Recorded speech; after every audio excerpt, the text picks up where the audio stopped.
Thursday, October 4th, 2011.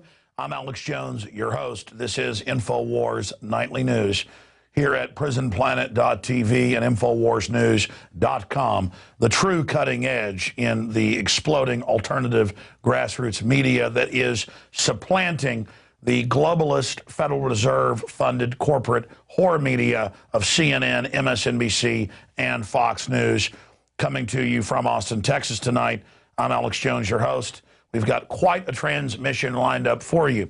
Nomi Prins, a Goldman Sachs insider who now 8 years ago predicted the derivatives implosion we're seeing, will be joining us for an in-depth video interview. Also, we've had Rob Jacobson on the ground in New York reporting to us on what exactly is really going on with Occupy Wall Street and who's behind it. And we're going to look at Hank Williams Jr. Hank Williams Jr., of course, has now been fired of being the intro entertainment for Monday Night Football for 20 years because he supposedly compared Obama to Hitler. But if you actually watch the 30 seconds of video, that's not really what he did at all. It's okay to bash one party or the other for the establishment, but they don't like it when you decry the entire system, and that's what Hank Williams Jr. did. We're going to be analyzing that coming up. The first thing I want to get to, though, is Rick Perry. Kurt Nimmo has an article breaking down the video that we're about to play. Rick Perry calls for sending U.S. troops to fight Mexico's drug cartels inside Mexico. We're not talking about troops on the border that's constitutional. No, we're talking about troops going into Mexico. This has happened several times in our history. It normally results with Mexico losing part of its geography, and we certainly don't want Mexico to be the 51st state. Let's go ahead and go to that clip. That we were able to stop the drug cartels in Colombia was with a coordinated effort. It may require our military in Mexico working in concert with them to kill these drug cartels and to keep them off of our border and to destroy their networks. I don't have words to describe how dangerous that is. Homeland Security for a long time has been wanting to invade Mexico. Let me break down something here for you, and this ties into Fast and Furious we're going to cover here in a moment. Celie Castillo, who was the top DEA agent in Latin America for more than a decade, former Border Patrol agent, you name it, in his own right. He told me 6 years ago on air, and those interviews are on YouTube, they're on prisonplanet.tv. He was part of Kevin Booth's American Drug War documentary that aired on Showtime and was award-winning. In fact, I brought Celie to town to be part of that documentary as a consultant. He worked with Gary Webb, the Pulitzer Prize winner, on CIA drug trafficking into the U.S. But even though Celie came off as credible, it was still hard to believe what he was telling me. And he said, well, the Los Zetas works for the U.S. government. They've been trained at Fort Benning, Georgia. Years later, that did come out. And he said they've approached me, and the U.S. government and CIA have approached me to train them down by the King Ranch down in South Texas to wage a war in Mexico. And he said Calderon's going to get elected next year, and there's going to be a huge war down there, just like in Colombia, over the drugs, not to stop the drugs. And he said the ATF is shipping guns in. Now, there was no news about this, no court hearings, no nothing. Now, 2 years ago, Holder comes out and he gives a speech about Fast and Furious. That's why he's been caught in perjury. The guy's been public with it, saying we're tracking guns into Mexico. What they were actually doing was sending tens of thousands of guns, and one shipment alone, 2,000, to the Sinaloa drug cartel. And we've done 2 or 3 past broadcasts on this last month showing El Paso Times. In fact, that's probably even still on the computer from a few weeks ago if you want to show it. Or maybe later we can do a report on tomorrow night. The point is, the El Paso Times, Chicago Tribune, all reporting what's come out in federal court documents, the government's admitted it, that yes, for at least 5.5 years, the Sinaloa cartel, that's the biggest one on the Mexico-U.S. border, has been given full authorization to shift in unlimited cocaine by the tens of tons into the U.S., and the ATF ships them guns. Now, it's come out in more emails and more testimony in Congress that the White House knows, Holder knows, he lied and said he didn't know.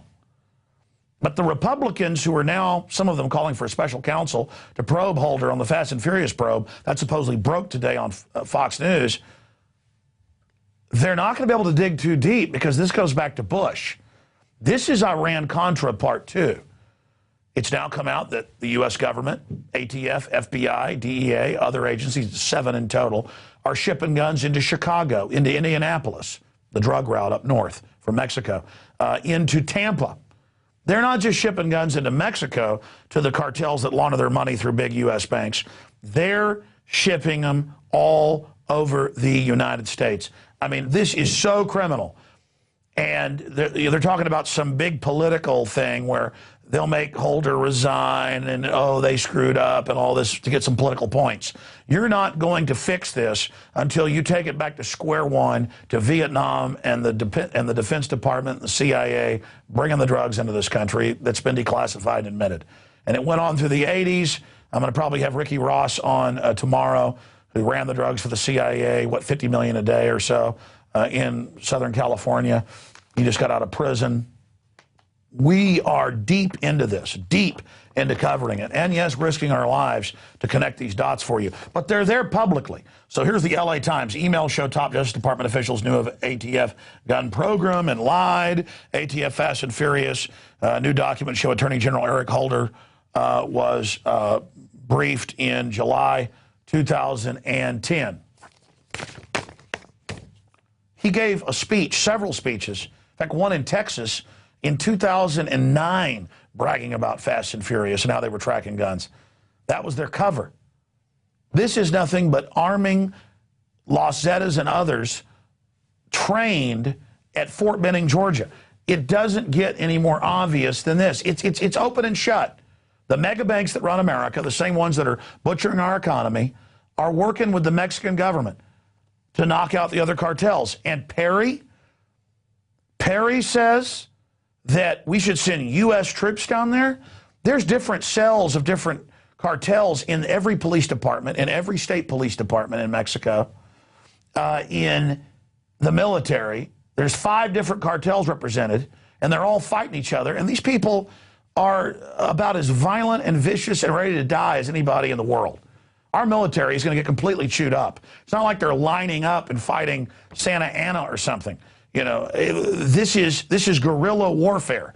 Over $500 billion a year coming out of Mexico into the U.S. And Rick Perry says, go down there and kill the cartels. You want truck bombs here in America? You want kidnappings? You want mass shootings? You want newspaper reporters being killed and hung from bridges every day? Let this drug war continue. Decriminalize all of this garbage. Decriminalize all of it, and it'll end overnight. Okay? But no, his answer is more war. Now, I know I spent a lot of time on this. It's going to be a two-hour show tonight if I don't shut up, but this is unbelievable. This is unbelievable. It's come out in federal court documents that they let 18-wheelers of pure cocaine drive through from Sinaloa right through these Border Patrol checkpoints, 80, 90, 100 miles into Texas. There's scores of them. In fact, Rob, you had that map. It was like 15 of them in South Texas. I went through one of them Sunday. I showed you the video last night. They got drug dogs out. And I'm like, the government deals the drugs, man. You're not searching my car. Number one, I don't use your products. Number two, it's a Fourth Amendment. They said, well, don't videotape. I'll videotape if I want to. It's my First Amendment. You got cameras crammed down my throat. All right, I'm going to settle down. I've only gotten into one news story now. Good Lord. Let's go ahead and get into Honduras. Paul Watson reported last week on what even the New York Times admitted, but they said, oh, it's all right, it's for the earth.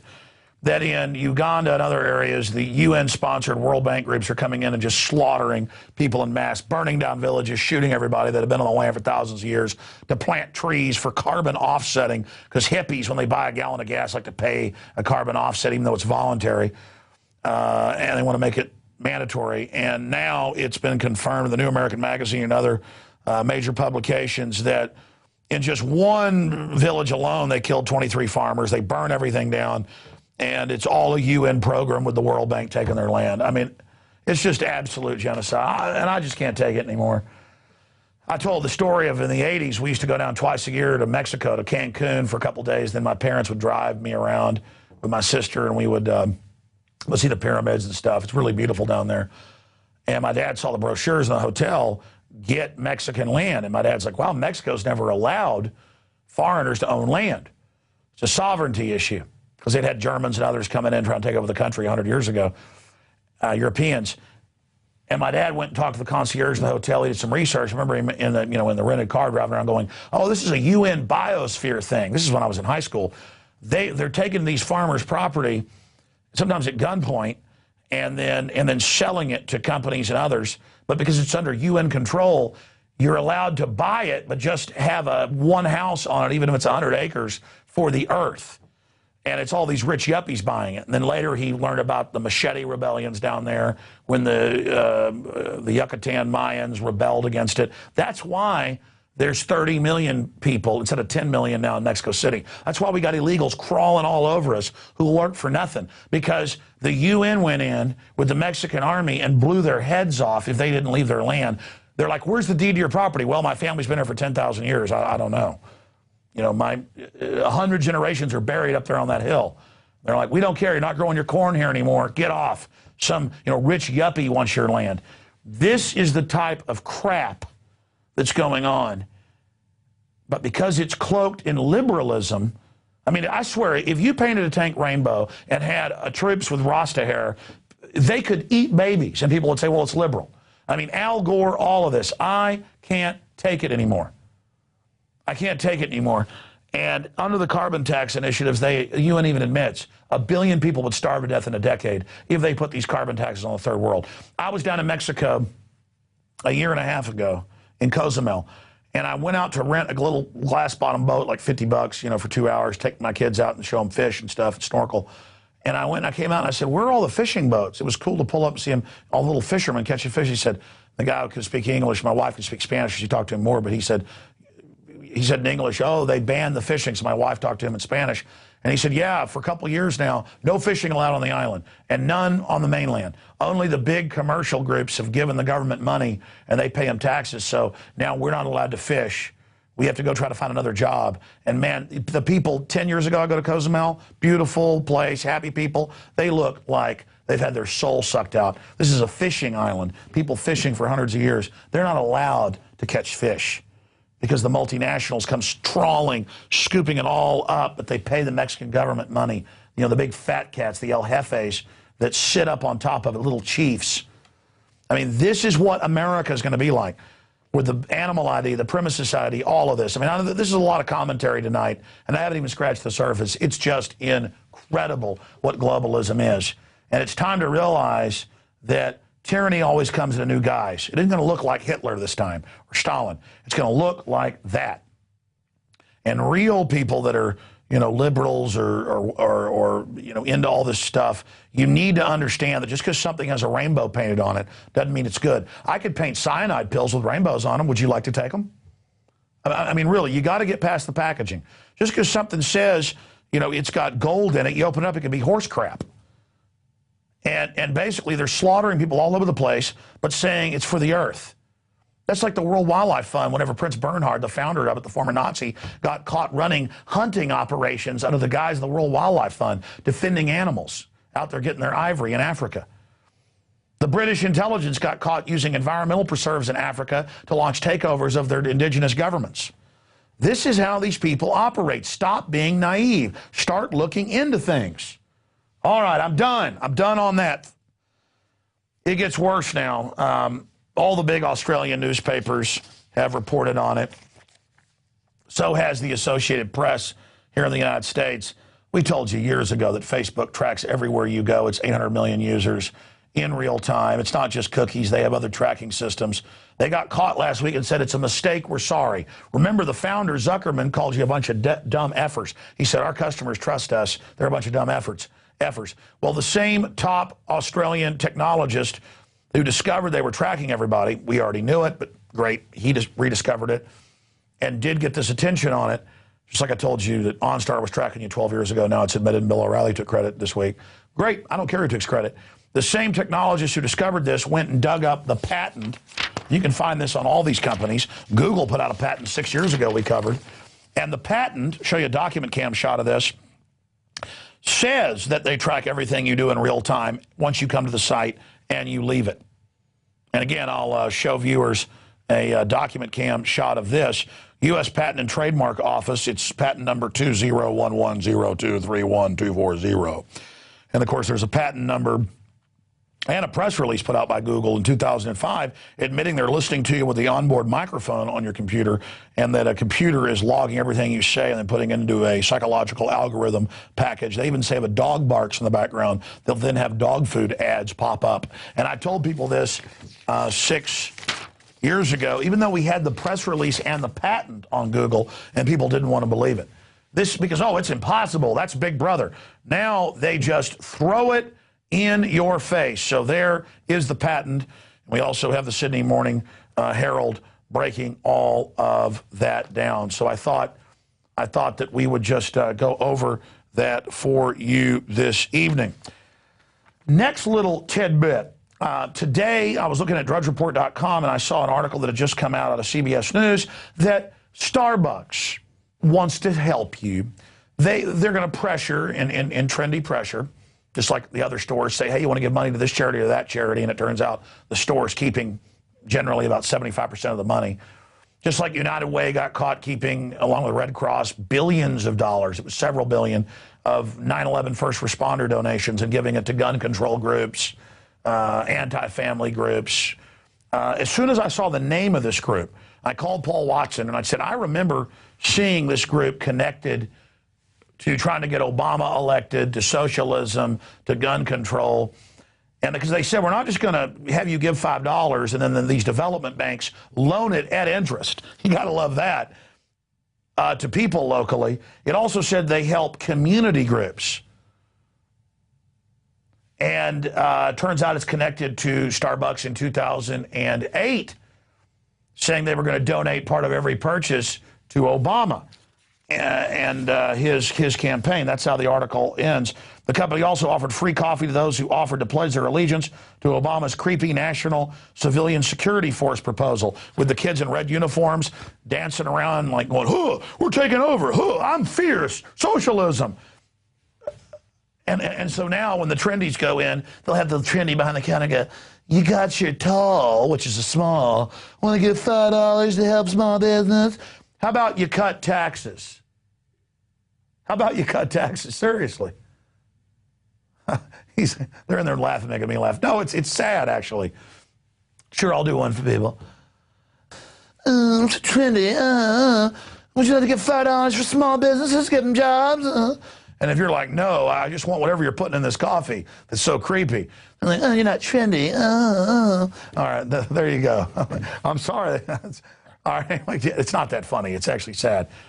And then you give the money, and they're going to give it to gun-grabbing groups and national service groups with youth in red jackets and khaki pants going, brigade, force, socialism, get your guns.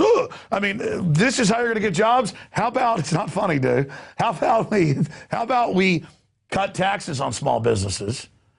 How about we enforce the federal law that most of these federal contracts are supposed to be given to small businesses, and they're not. It turned out they're all blacked out, and foreign companies get it. There's a blacklist. I mean, how about we do that? No. No, you've got to be lectured by a trendy to give money so they can give it to a gun grabber. So there you go, and let me tell you, it's going to be a huge success. The trendies will be like, oh, shit, God, oh, my God, ooh, liberal, ooh. I mean, it's just, it's true, dude. All right. That is Christian Science Monitor. Starbucks to customers, donate $5, create jobs. I mean, why don't you just go give a small business $5? This is the biggest load of horse crap I have ever seen in my life. I mean, Starbucks ruining all these local communities, coming in, selling their overpriced, trendy crap, and now they're going to lecture you and demand $5 to give it to Sovietization groups. I tell you, Wall Street's behind the communist and socialist folks. They love taking the money through government, paying it corporate welfare to themselves.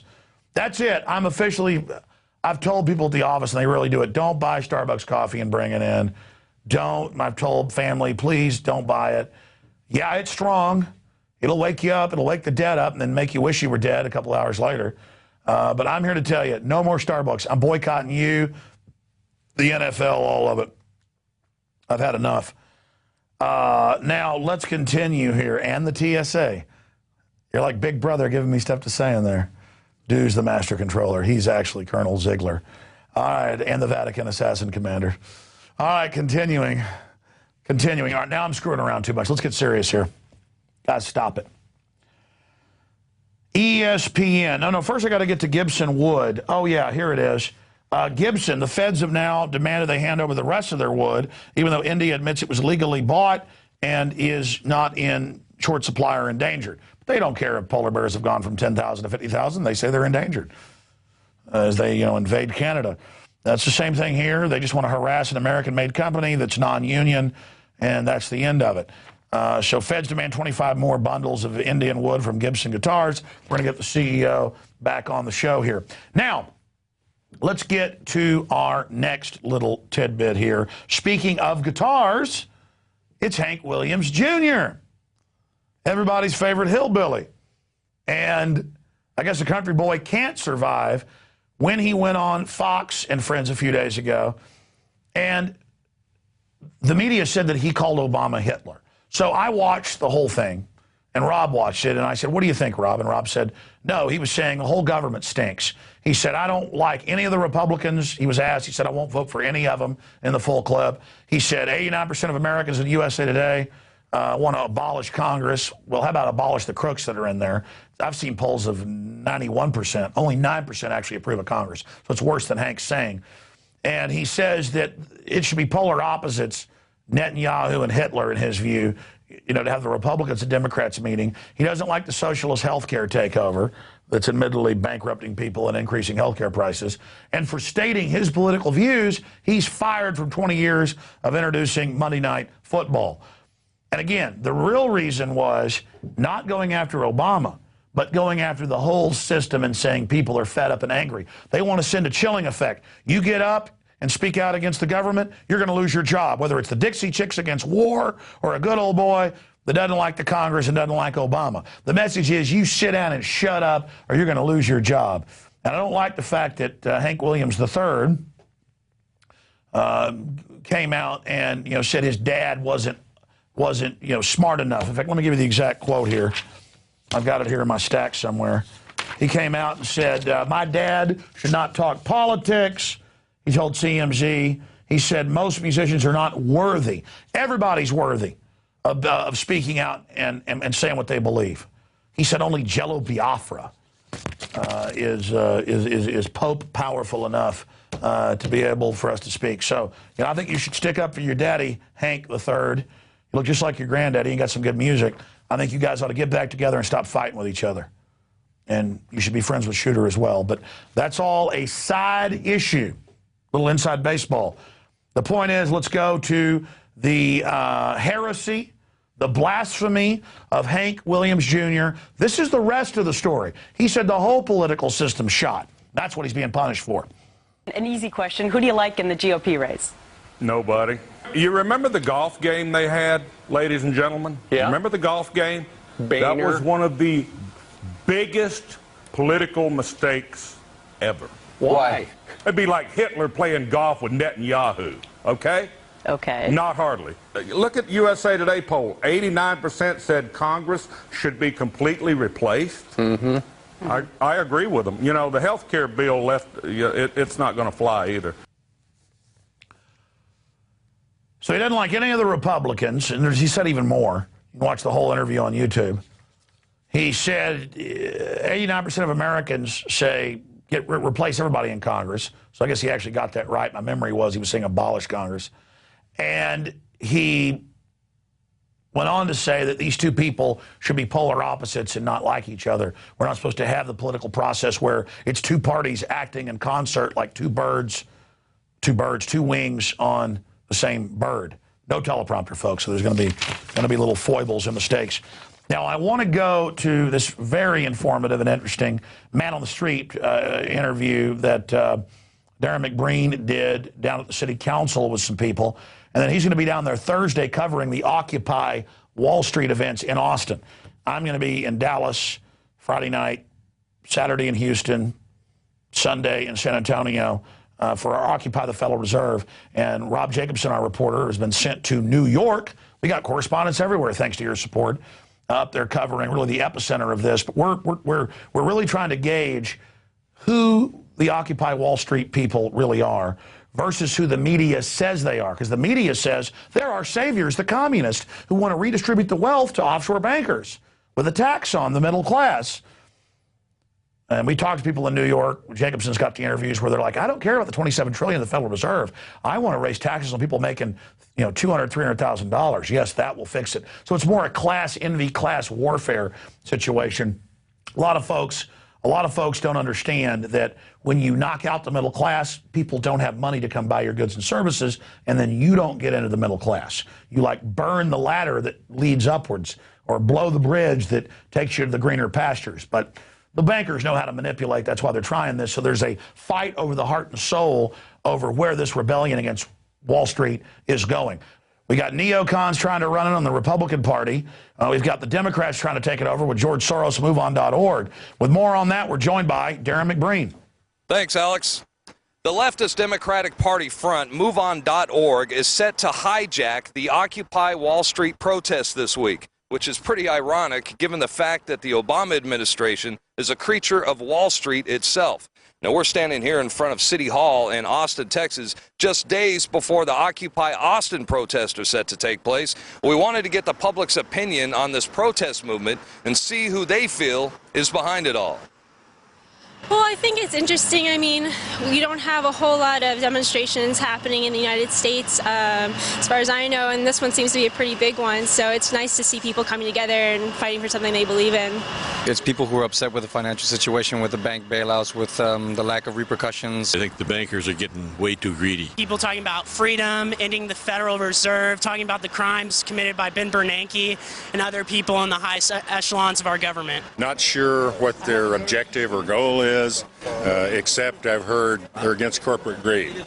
Well, so is everybody. So what is the point, really? I don't understand. I think it's very significant. I think we as a people have to pay attention to movements like this, because what it says is that folks are feeling disenfranchised and they're feeling like their government and their leaders aren't representing them. Where do you think Obama stands on the Occupy Wall Street protest? Well, that's interesting.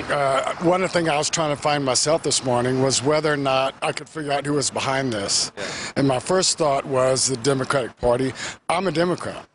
And I support Obama, but I was just curious as to what, generally what's going on. Obama is a corporate puppet. He opposes the people. He is for arresting and pepper spraying all these protesters you see in New York that are unlawfully being detained and arrested. I mean, in terms of whether he supports Wall Street, I mean, it's hard not to when you're the president, because they're kind of the place where all that, all the funding is coming from. His heart is probably in the right place, and he would like to do what he says he wants to do and raise taxes on some of the higher earners. But at the same time, realistically speaking, there are people who donate to his campaign who are part of that demographic. So it's probably a lot more complicated than most of us are willing to admit it is for him. Obama stands for the corporate interest. He's not on our side. He's a pay-to-play figure, as we saw with his Blagojevich scandal. So he's enabled Ben Bernanke and the Federal Reserve. We need to unelect Obama and abolish the Federal Reserve. Just the same thing that the Bush administration and the Clinton administration and then the Bush administration did before that. It's just like a big revolving door. All those guys that work for the big banks, whatever party they're affiliated with, they're circled into the White House and into the government, and then after that term for that president is up, those people go back to working for the banks. They're just like a big circle. Some of us feel that MoveOn.org and those kind of organizations might be attempting to kind of divert the attention to Wall Street and away from the Federal Reserve, who many people feel is more responsible for this whole economic situation. What are your thoughts on that? I can certainly see that being a possibility. I think there's responsibility to bear all the way around. The folks that control Wall Street are some of the most influential folks in terms of the federal government, and vice versa. The federal government is probably the most influential force in terms of what happens at Wall Street. I think you can apply equal pressure all the way around. The bottom line is things have to change. I mean, I'm not a big fan, personally, of MoveOn.org and the things they support, but I will say, You know, we got to have a big tent, welcome anyone that's protesting with us, but at the same time, you know, a lot of this will be co-opted. You're right. We look at the Tea Party, what's happened with the Koch brothers and the mainstream press really diluting that movement entirely by corporate power. So yeah, that is something we need to watch out for. It's a great point. You want this to be exactly what it was established. Occupy Austin, Occupy Wall Street, Occupy any city USA is really about a general movement to stand up and be heard and to say that you are not going to be trampled by your government, by big business. Recently, Alex Jones announced the campaign to Occupy the Fed in a bid to focus the Occupy Wall Street movement on the real enemies of the American people, the Federal Reserve, and not let the protests be manipulated by Democratic Party front groups who are a huge part of the Wall Street establishment. I'm Darren McBreen for Infowars Nightly News. Wow, that was a powerful report. And I liked what Martinez was saying, Leffing well, of course, is playing dumb as usual. But overall, a really good report, and those are great informed people on the street. And listen, there's protests going on all the time. We've had hundreds of In the Fed protests, sometimes with thousands of people at them, all over the country. Different groups have, Ron Paul and others. There's constantly protests at Wall Street. I promoted one of the Federal Reserve just a month or two ago that a couple hundred people showed up at in New York because a listener called me on air and said, will you promote this? So 2.5 weeks ago or so, I'd hear Occupy Wall Street, yeah, okay, I hear this all the time. And then I kind of saw some MoveOn.org people involved, like, that's just some spin thing where they want to take it over. But now it's really gained steam, and so I was thinking kind of earlier in the week, okay, this is a big deal. The media is calling this the revolution. And everybody I see is Michael Moore saying capitalism's the problem, raise taxes, knowing that's going to be paid to the foreign banks who are promoting it, Warren Buffett, Bill Gates, others. And so who the news was putting on, Roseanne Barr and others were calling for re-education camps and arresting everybody who has money. And I was like, God, this is authoritarian. Communists killed more people than Hitler, by a lot. I mean, this is a dangerous group, always led by useful idiots. I thought this must just be totally run.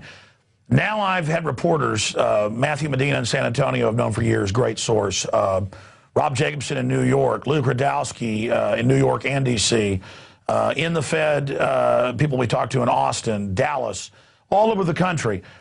We've sent our reporters down there, and quite frankly, a lot of them are our listeners.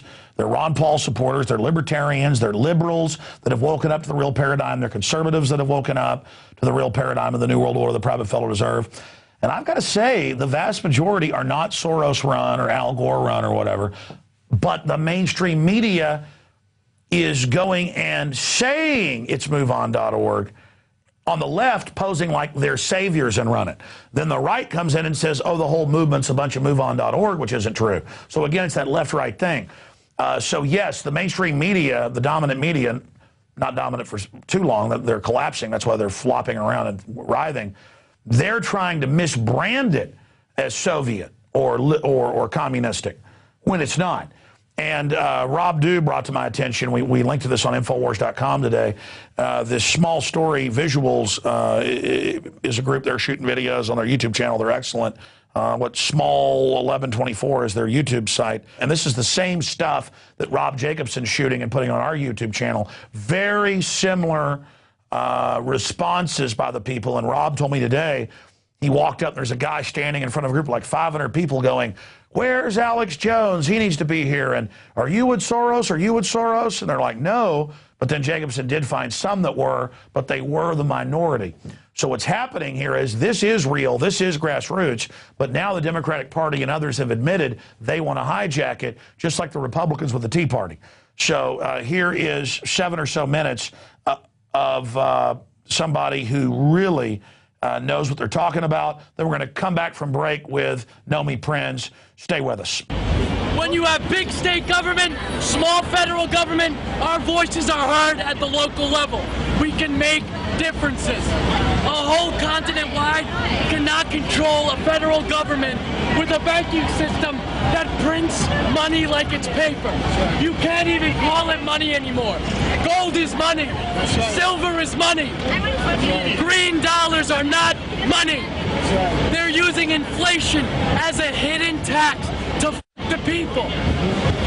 Prices go up. Do your wages go up? No. My wages didn't go up, but prices went up. Gas goes up, milk goes up, trains go up. How am I supposed to live? And this is all because our government prints too much money, starts too much wars, so they can sell their tanks, their guns, their missiles, because that's all America exports. Is guns, missiles, and tanks. That's it. We need to bring production back to America. And the Federal Reserve. And the fractional banking system.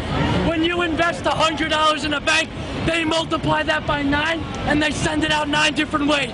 They don't just make money on the initial investment, they make it 9 times the initial investment. That's fake money that they printed out of thin air. Fiat money. It's a fiat currency. 1913, this country died. When we adopted the central bank and we got rid of sound money. We used to be able in 1913 to walk into a bank and redeem our dollars with gold. Can we do that anymore? No. What's the price of gold now? Almost $2,000. It's gone up $600 an ounce this year. It's going to keep rising. And it's going to keep rising as long as we have bailouts, as long as we have quantitative easing, as long as our government keeps spending our money. Every dollar the government takes in federal taxation is another dollar that they spend. Every time they spend money, that's your money that they send overseas. They bail out Morgan Stanley and then Goldman Sachs. When I fuck up, who bails me out? No one. Why should Goldman Sachs get bailed out? $700 billion in 08. And they want more now? They want more. That wasn't enough? You're going to drain. There's not going to be a middle class in 10 years. And the Federal Reserve. And the fractional banking system. And the Fed. Elect Ron Paul. And the war. Ron Paul 2012. Sound money. Stop with the banksters printing money. Printing it, debasing our currencies. Driving up our prices. We don't need any more money in our economy. We got plenty in debt. No. And the Fed. And the fractional reserve system. And the wars. Get corporations out of our politics. Out of our politics. And corporate personhood. Wall Street is rigged. When Wall Street owns a majority of the wealth and they invest in Wall Street, they know when the market's going to go up, they know when the market's going to go down, and they all make money while we all lose money. How is that fair? And then after thousands, trillions of derivatives, they want bailouts. They have the balls to ask us for bailouts. No more bailouts. No more printing of money. No more quantitative easing. And the Federal Reserve. And the fractional banking system. Sound money. Go back to a gold standard. The Depression will be nothing compared to 1913 when it hits us. 1930, when the Depression came, will be nothing like it will be in the coming years. If we lose America, we have nowhere else to run for freedom. There is no country left that promotes free markets, corporations, not in politics. There's no country that has their own sound currency. There is nowhere left to run. If we lose America, we lose the world to the elite. The 1% will continue to get rich as we all live like slaves. If you think the way of life is bad now, you will all be living in projects like Hoovervilles. We cannot continue to print money. We cannot continue to debase our currency. We need to end the Federal Reserve. We need to get lobbyists, Goldman Sachs, George Soros, Merrill Lynch, everyone out of our politics.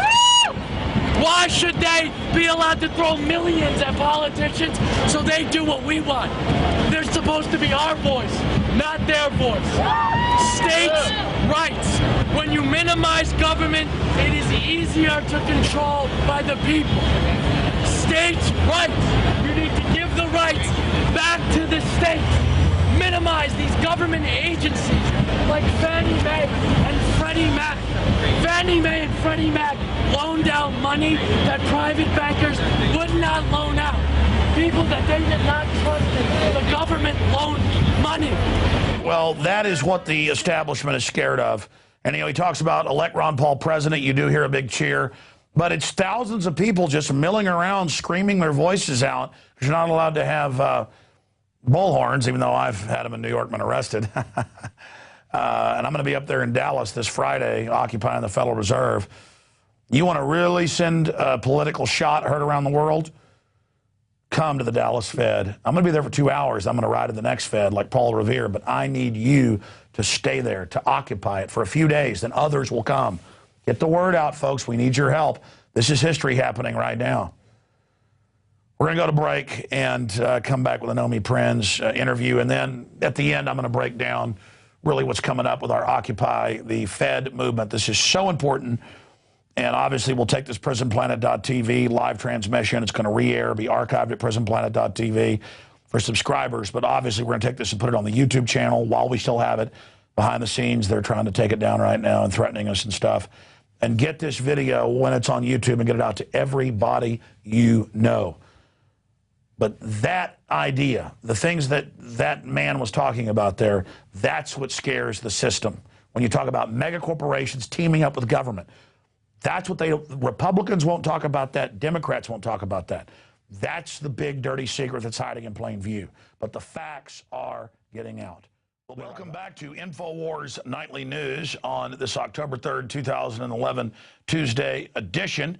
And we're going to close out this transmission with a closer look at the unfolding global financial meltdown. Bernanke saying we're on the verge of a new downturn. We never left the recession. We've been in a depression, according to the dozens of respected economists and financial experts that I've interviewed over the years.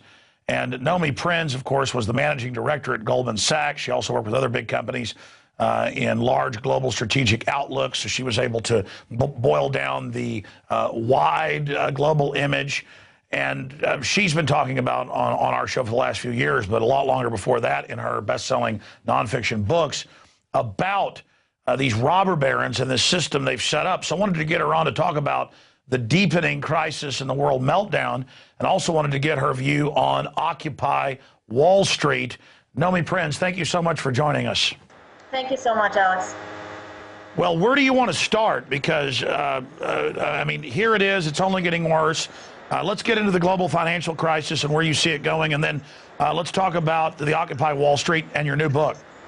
Well, first of all, as you just mentioned, and as we've talked about tons of times in the past on your show, and I have in other places, we're not going into a second dip. This is not an additional weakening. This is part of the same unfolding of the depression in which we find ourselves, and it is a second depression. It is for many, many reasons as bad as Great Depression 1. They're slightly altered, but they're very similar in that there was a group of bankers that emanated from Wall Street and diffused into the global economy that basically concocted a pyramid of risk, of speculation, of derivatives, of toxic assets, pick your poison, and proliferated the world with this risk. And when it became known and apparent that what was inside of these assets, these securities that were used also as chips on the betting table to purchase more and to inflate this whole toxic asset bubble globally more, everything fell apart, and it's still falling apart. And what the bankers, what Wall Street have not done and have not been forced to do in all of this, not forced by Congress on any party, not forced by the Fed, not forced by the Treasury Department, is to actually show that hand, to say, this is what we created, to be held accountable for the fraud and the criminality involved, for the larceny that it took from the rest of the world, and the fact that these problems still exist. These assets are still in the world. There is still borrowed money that these banks have used to bet on other things with these assets as chips. It continues to move on, and that's why we're in a second Great Depression. There's no real money left to be used productively to create jobs, to create an infrastructure on the bottom level of the economy that works for most of the population. So instead we have all of these continued practices going unabated. We have the Federal Reserve, we have the central banks in Europe, the ECB, we have the IMF, everyone throwing money at these banks, at the investors that were involved in these securities and these assets and these derivatives and this leverage throughout the world, rather than trying to fix the problem, which is closing it down, figuring out where the risk was, getting rid of it, shutting down the institutions that need to be shut down, and not continuing to print money to continue to make this thing work further into the depression. And that just hasn't happened yet. And that's why we are not at a point where we're turning around. We haven't turned around. We're continuing to go into this economic rabbit hole, this dark hole, and it isn't changing yet. Nomi, I'm seeing George Soros, I'm seeing Democratic Party operatives, MoveOn.org, admitting that they basically, from day one, have been trying to take over the Occupy Wall Street movement. But now the idea of Wall Street being corrupt and the trillions missing and not knowing where the bailout money went, that's caught fire across the country. And we've got reporters all over the U.S. We've sent reporters to New York and other areas. The demonstrators themselves are pretty savvy and awake, but the mainstream media is giving attention to mainly Democratic Party operatives, who, again, are just part of the same crew as the Republicans. And they're saying what we want is higher taxes on the rich, and Warren Buffett's promoting that, but he's basically exempt from the taxes. What they want is more taxpayer money, VAT, sales tax, increased income tax, to pay that in austerity money to the banksters and for new bailouts, as we see happening in Europe. So I see that as the big danger here. That's why I've called for nationwide demonstrations kicking off this Friday to occupy Federal Reserve locations, not just say capitalism, free market, Wall Street's evil. Michael Moore says communism's the way to go. Capitalism's bad. Roseanne Barr says cut people's heads off. Re-education camps. I mean, they're selling communism, another form of tyranny, as a solution for this crony capitalism or crony monopoly, this monopoly man type system. I mean, A, do you agree with what I've just said? And B, can you elaborate on it? Well, that's the issue with all of these isms, you know, whether they're coming from Republicans, whether they're coming from Democrats. You know, first of all, both of these parties and both of their leaders, President Bush, President Obama, it doesn't matter. For one thing, they equally supported and appointed Ben Bernanke, who's the current Federal Reserve leader. So there's no... They got rid of Glass-Steagall. They allowed the derivatives. Exactly.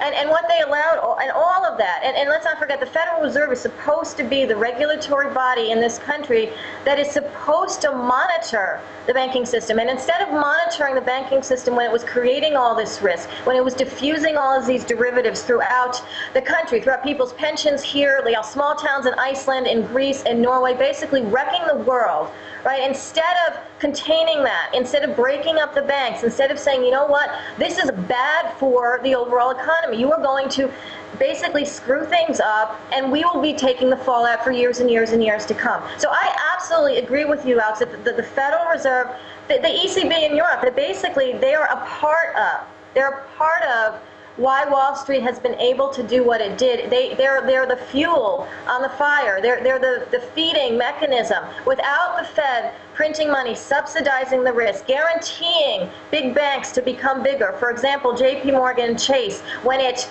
bought Bear Stearns in March of 2008, they didn't buy that. They basically had the government, us, back the risk. That risk of the defaults of the assets that it bought from Bear Stearns when it became a bigger bank by sucking it into its mechanism were backed by the Federal Reserve, therefore, and the Treasury Department and us. That's not a healthy way to run an economy. They're tremendously at fault, and it is something that needs to be adopted into the message, because without the mechanism for printing money for subsidizing risk that hurts the rest of the population, this mechanism wouldn't be able to have gotten as big as it got. Sure. And it wouldn't be maintaining itself right now under the premise, under the illusion that somehow there's, for example, in the United States, the banks are somehow healthier, which they are not. They are insolvent. They are made to appear healthy by the fact that they're not marking their books correctly. They don't have to, and they're being subsidized and funneled with cheap money and guarantees and loans and other kinds of subsidies from the Federal Reserve. Well, Nomi, I want to go back to the question, though, because I totally agree with you. Federal Reserve, European Central Bank, all part of the same consortium of these big six mega banks who created the tens of trillions in derivatives. Now they infect everything and hold the whole financial system hostage, saying, give us more power or we'll destroy everything. Clearly, there's a method to the madness where they create Ponzi schemes so big that instead of going to jail like Ponzi or Bernie Madoff, they get the world.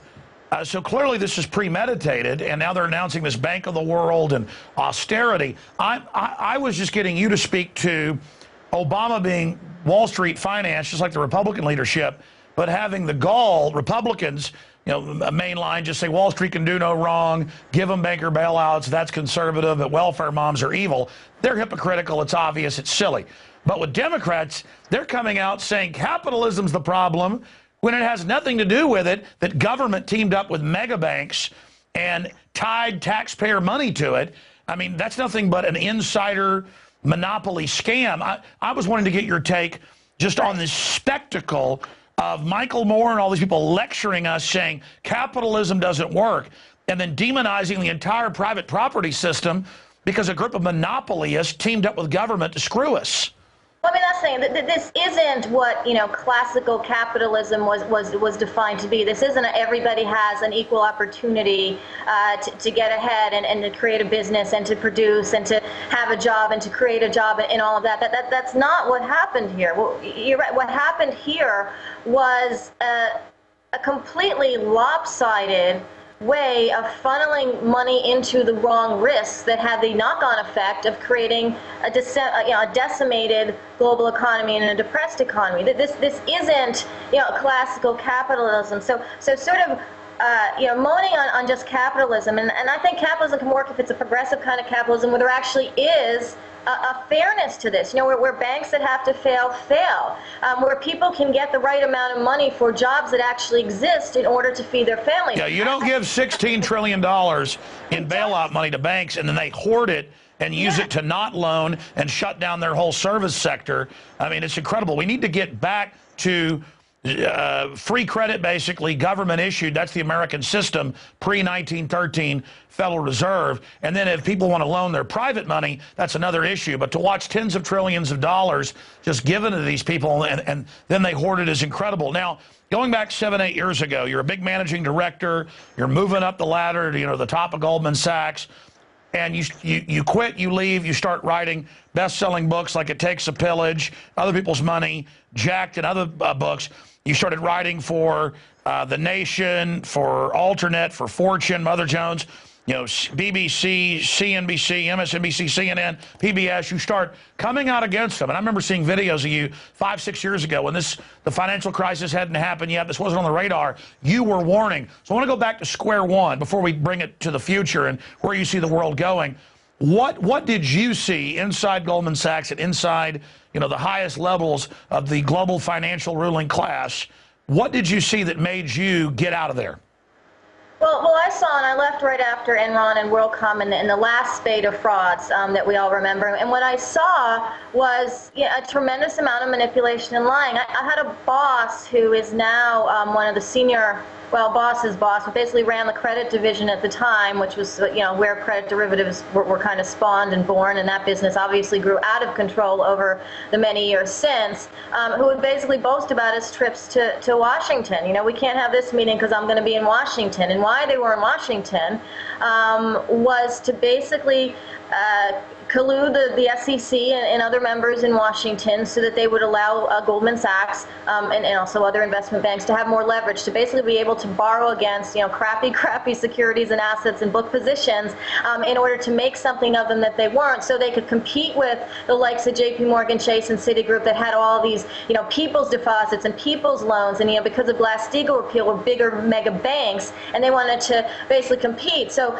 what happened was there was this beginning of a real race to do that. And I was looking at, tremendously bad deals. I mean, this was around the time, just even before Enron, became known to the world per se as being fraudulent. But the energy companies, the broadband companies, the communication companies, what the banks were just doing with each other in terms of buying and selling packages of really faulty loans so they could take get a capital sort of check mark on their books from the Fed and basically not have to hold as much money behind their risk. That was all starting to really heat up around then, and I really saw that was not going to end well. And the first book I wrote, actually the very first piece I wrote was for Fortune, but it spawned other people's money. Was that these banks together are creating a massive problem, and Washington is letting them. The derivatives market at the time for credit and CDOs, which are now these part of the toxic asset pyramid, were babies at the time. They're literal babies. And I was looking at these positions growing, and the first thing I wrote in the first chapter of Other People's Money was you got to watch this credit derivatives department. It is not transparent. It is a disaster waiting to happen. So are CDOs and everything else. So I think part of it, and I had no idea that this would grow into such a catastrophe because the amounts were so much smaller then, and it was let loose for so long. The risk, the toxicity of all of it has grown so much over the years since that it became a much bigger problem globally for everyone. But again, all of that was I'm not going to say beginning when I left. I mean, it was beginning before I left, but it was really coming to its sort of first head point. And given all of that, I just what was being done inside was wrong, and what was going to happen later was going to be a disaster. And I felt the need to, sort of leave, and I couldn't stop talking or writing about it. I still can't, because I think it's really important. Well, it certainly is. It's threatening our entire civilization, everybody's savings, our currencies, our economies, as everything is fed into this fraud in an attempt to prop it up. And I've interviewed so many economists, but you were inside of it. I want to get your take on this and then ask, where is it all headed? But every economist I talk to explains we're talking about over 1,000 trillion in derivatives and garbage. Huge national, corporate, private debts at all-time record, rotting infrastructure, and third world countries being destroyed by the increase in commodities because of currency devaluations. And it's a black hole that we have no hope of paying off because it's a fraud. So A, where do you see this going? B, okay, the banks use the crises to hold everybody hostage and get more and more power. When everything's wrecked, do they just think some authoritarian system is going to keep them safe from what they've created? Because they're unleashing hell here. Well, the first thing is because of their hold and because of what they have created and how they've been subsidized by governments and by central banks, they really do believe they can ride it out. I mean, even just recently, we have another $400 billion sort of twist policy, Operation Twist. I call it Operation Great Depression too. But of the Fed basically buying $400 billion of longer term maturities. What are you doing there? You're just sort of like pushing the problem into the future. You're not solving anything. You're not deleveraging these derivatives. You're not saying to banks that they have to really mark their books at where they're at, and if that means they look insolvent, so be it. They need to be destroyed or they need to fail in a proper way. None of that is happening. Because none of that is happening, and because instead there is continued money and bailout funds and debt being thrown at this problem rather than determining a solution from the bottom up for this problem, it will continue to grow. And so what I see, and I wish I didn't, is that there's no opposition to this. Even if banks, the larger banks, were to be allowed to fail, which they are not, it would create a knock-on effect, and then there would have to be some strong decisions from people. So you're damned if you do, you're damned if you don't. But here's the thing, all of this could still be stopped, and it could have been in 2008. We could have said, you know what, JP Morgan Chase, you're not allowed to have Bear Stearns. You know what, Bank of America, who was completely insolvent and was facing all sorts of settlement cases, all sorts of fraud, you can't have Merrill Lynch. All of this should have done back then. It wasn't. It can still be done now. These banks can be made more transparent and smaller so that we can see what we are dealing with rather than propping it up with money and money and money being printed, with our currency being devalued, with debt being accumulated. Okay, I understand there's ways to extricate ourselves. The problem is the bankers have put their people in the command positions in the Republican and Democratic parties. The only person that will talk about the elephant in the room is Ron Paul. He gets demonized and attacked. They're clearly not changing course. So where are we going in closing? So we're going to continue to get worse. I mean, we had a Great Depression that lasted for 7-8 years globally in the 30s, and you know that's what I'm writing about in my fiction book in Black Tuesday. But it's going to continue now because it's a deeper problem now. There were more derivatives, there were more fraud, there's more money being printed to subsidize it. I think this is going to last longer. Tell us about Black Tuesday, the new book. This is your first fiction book, but it's also based in reality, kind of a history or near future type book. And I know sometimes a fiction based on reality can get more attention than even, I guess, the last couple of best-selling New York Times best-selling books that you've written that are nonfiction. Yeah, and I thought that way there could be a human face to it. Actually, someone very kindly suggested the book was my way of putting a human face on Gulliver's The Crash in 1929 book, and that wasn't really my intent. It was a nice compliment. But basically the idea is that, you know, it's about a woman, it's about a family, it's about sort of this oppression of, you know, a struggling working class and a struggling middle class at the time, and how bankers literally, you know, take this entitlement and kind of tell themselves that it's okay, it's just one bad signature here, it's one bad fraudulent deal there, and it grows and grows and grows. And the villain in my book is actually Jack Morgan, who, you know, it's not the exact story of how he did it, but I can imagine certain things probably did happen in a way, is that there were some really fraudulent deals back then that J.P. Morgan Chase, which was then just Morgan Bank, did that really helped cause the 1929 crash and unleash the Great Depression. There were bankers then shorting their own banks while they were using their customers' money to prop up the market to suck in more investors at the last moment before 6 to 8 months later it all fell apart on them in the middle of the Great Depression.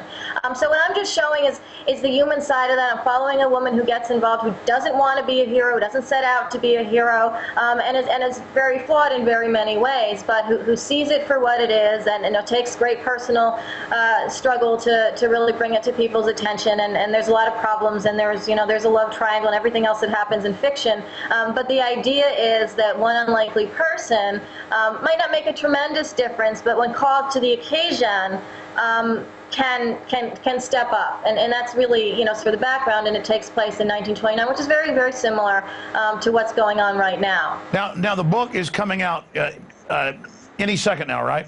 Yeah, it's out on Amazon right now, and it's in the iBook store right now. So it is out electronically now. You can get it like right now. And then, you know, in terms of stores, you know, hopefully in the next couple of weeks. Yeah. So the future is now. Yes. So now with digital, it's out in the stores the next few weeks, and the book is Black Tuesday. Nomi Prins, thank you so much for spending time with us, and I look forward to having you back on as we chart what's happening, and hopefully the people like you out there exposing these dastardly creatures, we're going to be able to bring them to justice and reverse the course of this corrupt system before we're all brought to rack and ruin. Thank you so much, Alex. Thank you. Well, ladies and gentlemen, that concludes Infowars Nightly News. I'm going to go out there and shoot a video that we're going to post on Infowars.com and PrisonPlanet.com tonight that is a call to action to protest the Federal Reserve itself. The actual, real criminal banksters. Not capitalism's bad and all of Wall Street and 30,000 companies are evil. Now, I had the Dallas Morning News and other publications contact us today, and they're saying, so you're doing a nationwide thing at Dallas, Houston, and San Antonio. No. I am simply putting out the idea that, hey, instead of just going to your financial district and griping at Wall Street, which has a lot of good companies on it that hire Americans and others, why not go to the big 6 mega banks masquerading as the Federal Reserve? They're the ones that actually set all this up that Nomi Prins just covered. How about we actually go after the real problem? It's the Federal Reserve running George Soros and Buffett and others to get more bailout money. They want the austerity. They want to raise taxes, cut your benefits so more money can be paid to them. They're the ones using the European Union to fully destroy all sovereignty in Europe right now, holding them hostage. We just talked to a Goldman Sachs insider agreeing with my analysis. This is happening. So please get the word out to your Facebook, your Twitter, your MySpace, everywhere. Call your friends and family. Tell them that we are going to start out occupying the Dallas Federal Reserve and the sidewalk around it this Friday. I will arrive after the radio show at 6 p.m., and I'll speak for about 2 hours. Then I will get in my RV. I will drive to the Federal Reserve. The big branch for Region 11 is in Dallas, but its sub-reserve, it's an even bigger building, is in Houston and San Antonio. I'll be in Houston high noon on Saturday, and then I'll be 10 a.m. to noon or so with people there at the San Antonio Federal Reserve. Now, no matter where you are, you're a majority of one. Get your friends, your family, your neighbors, go down, demonstrate, call the media, let them know you're going. Go down and demonstrate at your Federal Reserve, especially if you're around one of the big 12 ones or one of their substations. And let them know that you're aware of what they're doing. Now, with the Dallas situation, I've got to do the nightly news. I've got to, as a general here who goes out on the front lines, but I've also got to be here in our command center and try to research all this, get it together. I've got to do the radio show. I've got to do the nightly news. And so what I'm going to do is if people do occupy the Dallas Fed, and if they stay there, and you could stay one day and then others will arrive. We'll be talking about it on air if they arrive on Sunday with your sleeping bags or whatever. If we keep that thing occupied for a week or so, it will become a big national story. And Sunday, I'm going to go to Dallas Friday. I'm going to turn around and go down to Houston. Then Saturday. Then Sunday, I'll be in San Antonio. Then I'm going to go back to Austin, regroup, do the 2-hour radio show, 4 to 6 p.m. Central. And then if the occupation works, and who knows, it might spring up in San Francisco. It might pop up at the Fed out in Lincoln, Nebraska. It might pop up at the one at Kansas City. It might be the one at St. Louis. It might be the one in Richmond. It might be, okay, wherever it happens, I will either get on a plane or get on our new Infowars RV, and I will drive to that location and broadcast from there. Okay? So I don't expect the place where I go is where this is going to happen. But wherever you're at, be part of history, face down the real tyrants. Don't let the globalists come in with their counter-revolution, their false counter-revolution of communist, and people calling to raise taxes on the middle class and transfer the money to bankers. Don't let them speak for you. The American people aren't just going to occupy Wall Street and attack capitalism. We're going to go after the crony capitalists who are the opposite of capitalists, the opposite of free market, the monopoly men. So the big one to be at, we're going to Houston and San Antonio because we know there's groups down there. We want to point out this is at every Federal Reserve location. But the big one, the one we're going after, and I had this in my gut when I said yesterday on air, I said, should we occupy the Dallas, the San Antonio, or the Houston? And last time I checked, 80+% in the poll. In fact, guys, I know we're at the end of the show, but pull up Infowars.com, go to the bottom right-hand corner, and there's the poll. Show people the poll over here on the camera, and then click it. It was like 80% this morning when I looked of 3,000 votes or something total. Want us to occupy the Dallas Fed. So, all over the country, I'll go there to kick it off. Then I will race around stirring up other people like Paul Revere, literally in the bus. Yeah, there it is, close to 3,000 votes, and it's 78%. It was like 80 this morning. So close to 3,000 votes. 78% want the Dallas Federal Reserve, Houston branch of Dallas Fed, San Antonio branch of Dallas Fed.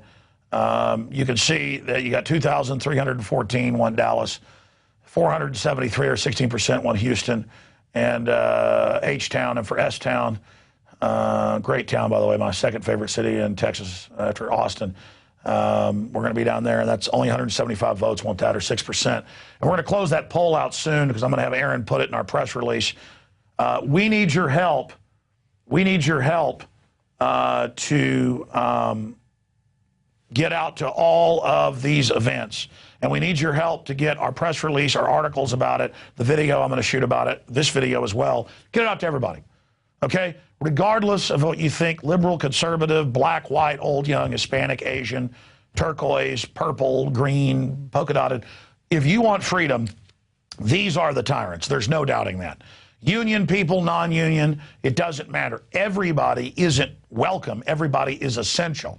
Everybody is absolutely commanded by liberty and the essential survival of our republic to be there. And of course, everybody is welcome, but that's a side issue. You are commanded by conscience and basic common sense to be there Friday, 6 o'clock, and that's where everybody needs to go. If you're in Houston, you've got to go to work on Saturday or Sunday, or got kids, come out with them to the Houston event. Or if you're in San Antonio or other areas that can't come to the Dallas event, come to San Antonio. But if you can, and you're in any of the states around Texas, no excuse, Friday, 6 o'clock. And if you can't make it then, come the next day.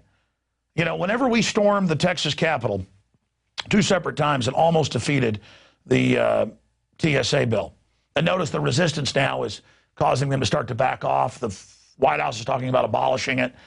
There's major heat. There's lawsuits. You will notice that I would go down there for about 2 hours at 4, 5, 6 o'clock. I'd leave. And then even bigger crowds came after and went into the rotunda and took over and shouted them down. That's what's going to happen here. All of you are just as important or more important than I am. I don't want you standing beside me. I want you standing in front of me. You are the leaders. I don't want you just standing behind me or beside me. I want you to stand in front. All of you are leaders. Don't just see yourselves as behind me or beside me. We've got to all stand together or hang separate. You are the leaders. We can beat these people. Their crimes are so outrageous. They're so ridiculous that if we just expose them, and we've got demands, I've covered those demands. We want the Federal Reserve abolished. We want the power of the purse transferred back to Congress. We want U.S. money to be created debt-free under the sovereignty of the nation, not backed up by the taxes of the people. It's just a symbol of commerce, not the fiat creation that gives the globalists control of the whole planet. We want to see the banksters, for all their frauds, investigated, charged, and convicted, and imprisoned. And I covered all that on the radio. We're going after the New World Order. We want our republic back. We want 1776 worldwide. That's it for Infowars Nightly News. Now the rest is up to you, InfoWarriors. You need to be there and be part of history. We are going to occupy the Federal Reserve in Dallas and hopefully spur a movement that will spark political brush fires all over the United States. We will see you there Friday. And already I'm seeing other groups saying they're going to occupy the Federal Reserve now. And a lot of the Occupy Wall Street folks are going, yeah, it's the Federal Reserve. And Dallas Morning News called me about a Dallas group that's doing it. There's a bunch of exciting things happening. And we're going to do this together. Don't wish later you would have been part of this. Also, you support this alternative media beacon of liberty and freedom when you subscribe to prisonplanet.tv. You can also subscribe at InfoWarsNews.com. All my films, my book, Paul Watson's book, my daily radio/TV show, this nightly news show that so much energy and work goes into, with the incredible reports on the checkpoints, the fluoride, the vaccines. I mean, it's just amazing. The breaking news here, everything we do. All of my films in super high quality, expanded extras, 8.5 years up and running. We're just adding more and more features. You are funding the 2011 version of the Pamphleteers and the Sons of Liberty and the lead up to 1776. You are funding this 21st century version of John Adams, of Samuel Adams, you know, with his beer money financing pamphlets. You are all Samuel Adams today. All of us together, the Info Warriors, are walking in the footsteps of Sam Adams, and all of you that are members are standing right beside us, behind us, and in front of us, encircling all of us together in a hedge of protection and a reawakening of liberty. All right. I'll see you back on the radio tomorrow, 11 a.m., and back here, God willing, 7 o'clock Central, Infowars Nightly News.